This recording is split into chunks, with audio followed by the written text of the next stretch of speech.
சின்ன மருமகள் அடுத்த வார எபிசோடில் பார்த்தீங்க அப்படின்னா, தமிழ்ச்செல்வி என்னதான் வந்து படிக்க போனாலும் கையில் காசு இருக்கணும் அப்படின்னா, வேலைக்கு போகணும் அப்படின்னு சொல்லி யோசிச்சு பார்த்தீங்கன்னா, ஒரு ஹோட்டலில் போய் வேலை கேட்குறாங்க. அங்கேயும் பார்த்தீங்க அப்படின்னா வேலை கொடுத்துட்றாங்க.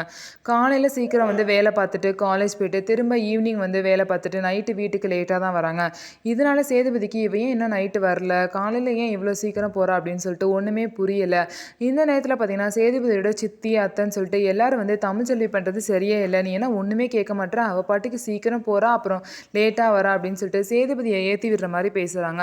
உடனே சேதுபதியும் பார்த்தீங்கன்னா, இதெல்லாம் உங்களுக்கு தேவையா? நான் பார்த்துக்கிறேன், நீங்கள் வேலையை பார்த்துட்டு போங்கன்னு சொல்லிட்டு அவங்கள திட்டி அனுப்பிச்சிடுறாங்க. அதுக்கப்புறம் தமிழ்ச்செல்வி கிட்ட வந்து எங்கே போனால் எதுவுமே சொல்ல மாட்டேறான், உன் இஷ்டத்துக்கு இவ்வளோ நேரம் கழிச்சு வர என்ன நினச்சிட்ருக்க அப்படின்னு சொல்லிட்டு தமிழ்ச்செல்வி கிட்ட வந்து கோவமாக வந்து சேதுபதி கேட்குறாங்க. அதுக்கு தமிழ்ச்செல்வி வந்து என்ன அவங்க வீட்டில் உள்ளவங்களாம் இவ லேட்டாக வரா, இவ ஏதாவது தப்பு பண்ணிட்டு தான் வருவா அப்படின்னு சொல்லி கொடுத்தாங்களா? இந்த மாதிரி கோவமாலாம் கேட்டால் என்னால் ஆன்சர் பண்ண முடியாது. கேட்குற மாதிரி கேட்டால் நேரம் நான் சொல்லியிருப்பேன். இப்போலாம் என்னால் எதுவுமே சொல்ல முடியாது அப்படின்னு சொல்லிட்டு தமிழ்ச்செல்வியும் பதில் சொல்கிறாங்க. இதனால சேதுபதிக்கு ரொம்பவே வந்து டென்ஷன் ஆகுது.